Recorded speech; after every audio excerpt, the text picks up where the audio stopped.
Hello बच्चों, कैसे हो आप सभी। आइए आज अपनी एक्सरसाइज को कंटिन्यू करते हैं। Exercise 5.2 question number 17। बच्चा स्टेटमेंट देखिए पहले। Find the 20th term from the last term of an AP. और यहाँ पे हमारे पास एपी ये गिवन है।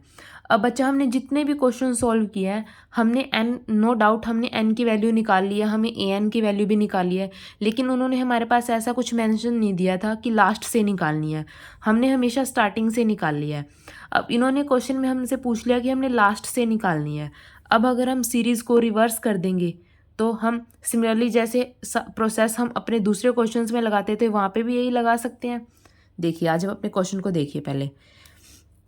यहाँ पे फर्स्ट टर्म क्या है बच्चा? 3। ठीक है, अगर हम इसी एपी को मान कर चलें तो फर्स्ट टर्म हमारे पास क्या है? 3। कॉमन डिफरेंस क्या होता है बच्चा? Second term minus first term. Second term क्या है? 8। फर्स्ट टर्म क्या है? 3। ठीक है, तो डिफरेंस क्या हो जाएगा हमारे पास? 5। देखिए अगर हम इस एपी को लेके चलें तो हमारे पास फर्स्ट टर्म क्या हो जाएगी बच्चा? 3। ठीक है, और डिफरेंस हमारे पास क्या हो जाएगा? 8 माइनस 3। दैट मीन्स जो कॉमन डिफरेंस है वो हमारे पास क्या हो जाएगा? 5। लेकिन बच्चा अब हमने यहाँ से लास्ट से 20th टर्म फाइंड आउट करनी है, ना कि आगे से। तो हम इस सीरीज़ को रिवर्स कर देंगे। देखिए सो अकॉर्डिंग टू क्वेश्चन इस सीरीज़ को हम रिवर्स कर देंगे। 253। अब बच्चा यहाँ पे कॉमन डिफरेंस 5 था। अब अगर हम इस सीरीज को रिवर्स कर देंगे तो जो कॉमन डिफरेंस है वो भी नेगेटिव हो जाएगा। दैट मीन्स अगर यहाँ पे हमारे पास कॉमन डिफरेंस 5 था तो जो हमारे पास ये एपी बनेगी जो उसका कॉमन डिफरेंस है वो हमारे पास क्या हो जाएगा? -5। बच्चे ध्यान से देखिए, ये थोड़ा डाउट लगेगा आपको, ध्यान से देखिए। ये हमारे पास एपी गिवन है, हमने यहाँ पे फर्स्ट टर्म हमारे पास क्या है? 3। कॉमन डिफरेंस क्या होता है? Second term minus first term 5। अब हमने लास्ट टर्म से 20th टर्म फाइंड आउट करनी है, तो हम इस एपी को रिवर्स कर देंगे तो कॉमन डिफरेंस भी रिवर्स हो जाएगा। जैसे अब यहाँ पे ए की वैल्यू 3 थी, लेकिन अब हमने इसको रिवर्स कर दिया पूरी इक्वेशन को, तो अब यहाँ पे ए की वैल्यू हमारे पास क्या हो जाएगी? 253। सिमिलरली अब यहाँ पे कॉमन डिफरेंस 5 था, तो अब हमने ए पी को रिवर्स कर दिया तो कॉमन डिफरेंस क्या हो जाएगा? -5। तो यहाँ पे कॉमन डिफरेंस क्या हो जाएगा बच्चा? -5। अब सेकेंड टर्म कैसे निकलती है? फर्स्ट टर्म में से first term plus common difference. Second term क्या होती है? First term plus common difference. 253 sign minus है, -5, तो सेकेंड टर्म हमारे पास क्या हो जाएगी बच्चा? 248। ठीक है, सिमिलरली थर्ड टर्म कैसे निकलेगी? a + 2d। थर्ड टर्म में से फिर हम 5 माइनस कर देंगे तो क्या हो जाएगा? 243। अब टू लास्ट में क्या है बच्चा हमारे पास? 13। ये जो यहाँ पे है 13, 8 एंड 3। ठीक है बच्चा, कुछ भी नहीं करना, जैसे हमने पहले सॉल्व किया अपने क्वेश्चन सेम अब उसी प्रोसीजर से इसको सॉल्व करना है। यहाँ पे फर्स्ट टर्म हमारे पास क्या है बच्चा? 253। कॉमन डिफरेंस हमारे पास क्या है? -5। अब हमने क्या निकाली है? 20th टर्म निकालनी है। हमारे पास मास्टर फॉर्मूला क्या होता है? an = a + n-1 इंटू में d। ये हमारे पास क्या बच्चा फॉर्मूला? अब हमें क्या निकालना है? 20th टर्म निकालनी है। डैट मीन्स n की वैल्यू हमारे पास क्या है? 20, तो यहाँ पे लिख देंगे a 20। ठीक है, a की वैल्यू हमारे पास क्या है? 253 प्लस n की वैल्यू हमारे पास क्या है बच्चा? 20 -1 इंटू में d क्या बच्चा है यहाँ पे? -5। ठीक है, इसको सॉल्व करेंगे। यहाँ पे 253 एज इट इज़, 20 - 1 19, 19 इंटू में -5 क्या हो जाए बच्चा? 95। तो 820th टर्म हमारे पास क्या आ जाएगी? 158। ये हमारे पास क्या आ जाएगी बच्चा? जो 20th टर्म है लास्ट से। ठीक है, अगर आपको कुछ भी डाउट हो तो प्लीज़ मुझे बताइए, मैं इस क्वेश्चन को दोबारा सॉल्व करूँगी। ठीक है, आइए अब अपना नेक्स्ट क्वेश्चन देखते हैं। Question number 18। बच्चा अपनी बुक में देखिए इसकी स्टेटमेंट क्या गिवन है हमारे पास। The sum of 4th term and 8th term of an A P is 24। Fourth term को किससे डिनोट करते हैं बच्चा? हम A4 से। 8th टर्म को किसे डिनोट करते हैं? A8 से। इन दोनों का जो सम है एडिशन वो किसके इक्वल है? 24। ठीक है, अब हम और आगे पढ़िए, and the sum of 6th and 10th term is 44। Similarly बच्चा 6th टर्म का A6 plus 10th term A10, इन दोनों का जो सम है हमारे पास, वो हमारे पास क्या गिवन है, 44। हमने AP की फर्स्ट 3 टर्म्स फाइंड आउट करनी है। देखिए बच्चा ध्यान से, इसको हमने मान लिया equation number first and equation number second. अब हम 4th टर्म को कैसे लिखते हैं बच्चा, A+3D, यहाँ पे लिख लेंगे A+3D प्लस 8th टर्म को हम कैसे लिखते हैं, A+7D, A+7D is equal to 24।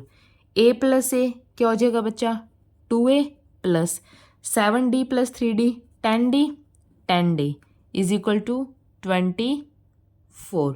ठीक है बच्चा। अब ध्यान से देखिए, जो तीनों टर्म है ये 2 से डिविजिबल है, तो यहाँ पे क्या हो जाएगा, A प्लस 2 5 10 5D 2 12 24। तो हमारे पास एक इक्वेशन ये आ गई, इसको हमने इक्वेशन नंबर 3 बोल दिया। अब सिमिलरली ये वाली इक्वेशन सॉल्व करेंगे बच्चा। A6 को हम कैसे लिखते हैं, A+5D, तो यहाँ पे लिख लेंगे बच्चा A+5D। सिमिलरली 10th टर्म को हम कैसे लिखते हैं, A+9D, A+9D is equal to 44। ठीक है, जैसे बच्चा हमने यहाँ पे किया था सेम प्रोसीजर हमें यहाँ पे फॉलो करना है। अब A+A 2A plus 5D plus 9D को दोनों को ऐड करेंगे तो क्या हो जाएगा, 14D इज इक्वल टू 44। अब ये भी 2 से डिविजिबल है, 2 से डिवाइड करेंगे तो A 2 7 2 14, ये आ जाएगा 22। एक इक्वेशन हमारे पास ये आ जाए, इसको नाम दे दिया हमने 4th। अब इन दोनों इक्वेशन को सॉल्व करके हम A और D की वैल्यू निकाल सकते हैं। आइए देखते हैं। 3rd टर्म हमारे पास क्या है, A+5D is equal to 12। Similarly 4th term हमारे पास क्या है, A+7D is equal to 22। Sign change कर देंगे बच्चा, माइनस माइनस माइनस, पॉजिटिव और नेगेटिव आपस में कैंसिल हो जाएंगे। 5D माइनस 7D क्या हो जाएगा, -2D। 12 में से हम 22 माइनस करेंगे, क्या हो जाएगा बच्चा, -10। माइनस माइनस आपस में कैंसिल, इस तरफ 2 मल्टीप्लाई में, उस तरफ जाके डिवाइड में। D की वैल्यू क्या हो जाएगी, 10 डिवाइडेड बाय में 2, दैट मीन्स D की वैल्यू हमारे पास क्या आ जाएगी, 5। अब बच्चा D की वैल्यू या तो हम 3rd इक्वेशन में पुट कर दें या फिर हम 4th इक्वेशन में पुट कर दें, तो हम A की वैल्यू निकाल सकते हैं। हमने पुट कर दिया, put D is equal to 5 in equation 3rd equation के अंदर हमने D की वैल्यू 5 पुट कर दी बच्चा। आइए पुट करते हैं, यहाँ पे क्या A plus 5D is equal to 12। A as it is plus 5 into में D की वैल्यू भी 5 है is equal to 12। A plus 5 5 25 is equal to 12। ये उस तरफ जाके नेगेटिव हो जाएगा, 12 माइनस 25। 12 में से 25 माइनस करेंगे बच्चा, क्या बचेगा, -13। अब हमारे पास बच्चा कॉमन डिफरेंस भी हमारे पास गिवन है और फर्स्ट टर्म भी गिवन है, तो हम अपनी AP की फर्स्ट 3 टर्म्स निकाल सकते हैं। आइए, फर्स्ट टर्म कैसे होती है AP की, किससे डिनोट करते हैं, A से। A की वैल्यू क्या है, -13। ठीक है। सेकंड टर्म को किससे डिनोट करते हैं बच्चा, A+D। A की वैल्यू क्या है, -13। D की वैल्यू क्या बच्चा, +5। ठीक है। सिमिलरली 3rd टर्म को किससे डिनोट करते हैं बच्चा, A+2D। A की वैल्यू क्या बच्चा, -13 +2 इंटू में D की वैल्यू क्या बच्चा, 5। ये -13 एज इट इज़, ये हमारे पास क्या हो जाएगी फर्स्ट टर्म, -13 + 5 क्या हो जाएगा बच्चा, -8। ये हमारे पास क्या हो जाएगी बच्चा सेकेंड टर्म। अब -13 + 5 2 ज़ा 10, -13 + 10 क्या हो जाएगा बच्चा, -3। तो 3rd टर्म हमारे पास क्या आ जाएगी, -3। ये हमारे पास क्या हो जाएगा बच्चा, आंसर। एक बार दोबारा देखिए, इन्होंने क्या बोला बच्चा, फोर्थ टर्म और एट्थ टर्म का जो एडिशन है वो 24 है। सिमिलरली जो सिक्स्थ टर्म और 10th टर्म है उनका एडिशन 44 है।